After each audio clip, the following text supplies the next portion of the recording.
And the member of the Huala basically reaches out to somebody else and says, hey, listen, you need to go pay party B X dollars. Now, there is no money actually transacted between member 1 and member 2 of this private community. They are merely trading in debt, the expectation being that they will later settle up any of the debt that has been created. The interesting thing about this is because no money is actually transacted, this is an extremely anonymous way to make transactions.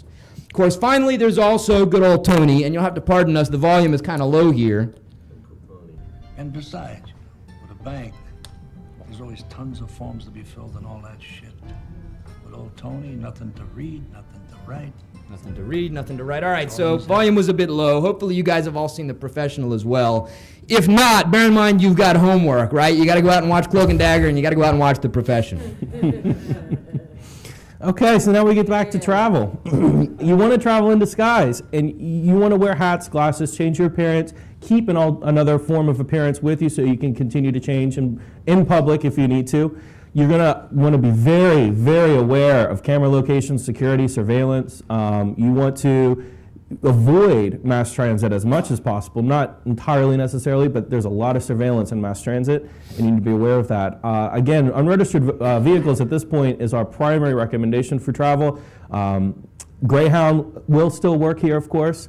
However, an unregistered car, if you're careful. And then lastly, we've got the concept of a throwaway car. You have a 30-day lag on the requirement to register a vehicle in the US. So you can purchase a car, like a $300, $400 throwaway car, use it after 30 days, toss it, abandon it, and buy another one. Obviously a very expensive way to travel, but comparable to a $300, $400 car lease. Rental car in case of emergencies is another option, but you need to be very, very aware of how much you're going to be identified. This needs to be an emergency getaway option only.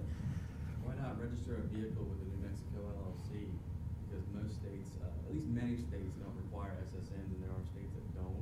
And the other thing you could also potentially do is get a 30-day tag with an RV and then go park it somewhere.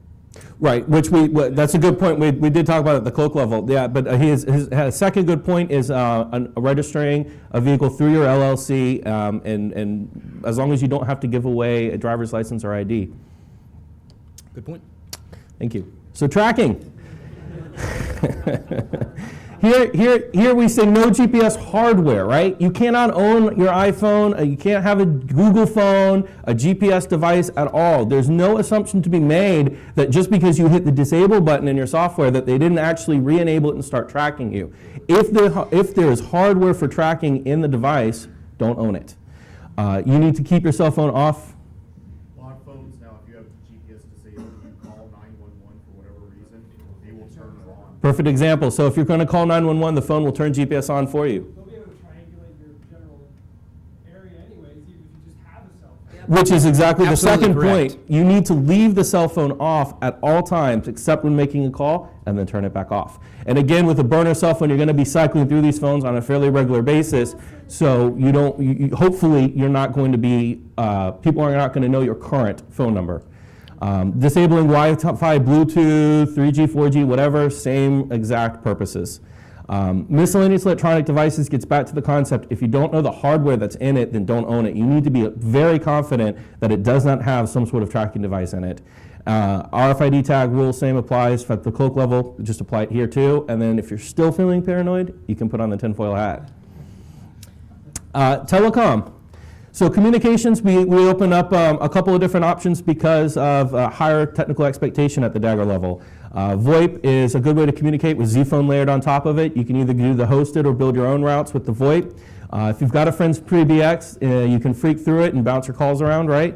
For those of us who remember the Captain Crunch whistle. Usenet, IRC, make sure you're using off the record all the time. And then again, here we talk about encryption. Basically, you've got Z-Phone off the record. You can store your information in Stego and then post it on 4chan, right? Also bear in mind that faking your friends' PBXs may make them not your friends anymore. But last point here on encryption is that something like PGP, anything using a PKI infrastructure that doesn't use it in a way that Z-Phone does, builds an identity and is a form of non-repudiation against your communication. So you want to stay away. You want to look at cipher, block encryption type of encryption. Unless you're willing to build and throw away keys for every transaction, right? That's Right. if you're going to do public key crypto, you're going to need to generate and throw away or create very temporal keys in order to ensure that the keys themselves don't become identifying tokens. Which is basically really complex cipher. All right. Getting online at the Dagger level, again, here we're going to look at things like hotel lobbies, restaurants, free Wi-Fi. There's potential for use of prepaid SIMs for data purposes. You could even theoretically take apart a burner phone and rip the SIM out of that phone. In most cases, the prepaid SIMs are actually valid for data service. The cell phone providers simply don't tell you that, right? You can go and travel, you pick up a $20 pre-stored value SIM, you pop it into a little data card in your laptop, and you'll find you can get online, whether via 2G or 3G services provided by that same provider. If you're going to carry a laptop or a computer, something along the lines of something small and easy to get rid of or destroy, a la a netbook, is a good idea. You'll probably want to use something like PGP, WDE, whole disk encryption, or TrueCrypt to do encryption of the entire drive or SSD stored within that device in order to ensure that the data on that device is not easily retrieved and or recognizable.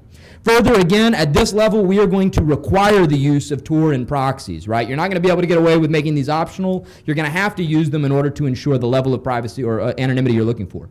I have a question. Sure. Can people track you through your gamer accounts, like for the PS3 and stuff? So the question was, can people track you through your gamer accounts, for instance, for the PS3, et cetera? And the answer is absolutely. Right? This is, again, it's a service that is hosted by someone else, and the accounts you create, it's information that you're storing about yourself, and depending on the nature of the device and how much they publicize, there may or may not even really be knowledge of how much information they store, right? Are they watching the games you play? Are they watching how much time you spend playing the games? Again, it's dependent on the individual service and or the console that you're using, but the short answer to that is absolutely. Yes. Actually, encrypted drives are no longer valid because you can break into the grub part and just take out the stuff that encrypts the drive and still look at it.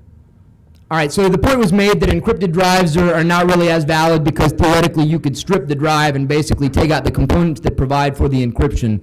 Let's say that whole disk encryption is not necessarily foolproof. However, it is still generally going to be much better when trying to protect your anonymity than carrying around an unencrypted laptop. So there are certainly degrees here of privacy and or anonymity that will be obtained. I see two hands. Due to the use of wear leveling and such for SSDs, if you're really this paranoid, I'd recommend you actually use real physical platters because you can't tell where your data lives on an SSD. They can disable wear level segments and still has data in there. So you can wipe the SSD and there's still your data on it. I think I saw that in Scott Moulton's talk. Awesome. Quickly in the back. You're gonna call bullshit on him. Okay. At any rate, encrypt it. It's not foolproof. TrueCrypt or software encryption is another option that at least I'm not aware of as being able to be broken, and they also incorporate plausible deniability. Okay, now we're at the hermit level, right? The most extreme. No ID. You don't want an ID, right? You don't want fingerprints. Glue them up, make new ones, burn them off, cut up all your cards, get rid of all your services, sell everything you own, terminate all your contracts, distance yourself from your family and friends, and then fake your own death. Live in a cave while you're at it. All right. Making money at the hermit level. Again, we've got a few opportunities here. We can do all of those same things before that we've done for cash. We also talk here a little bit about things like panhandling or potentially hooking. Street performers and carnies are possibilities here, right? Short term, again, transients, if you will. Of course, optimally, we'd not work. And or if you don't smoke too much pot, you can sell your blood, urine, semen, plasma, right? Whatever you got. Eggs. Kidneys, livers.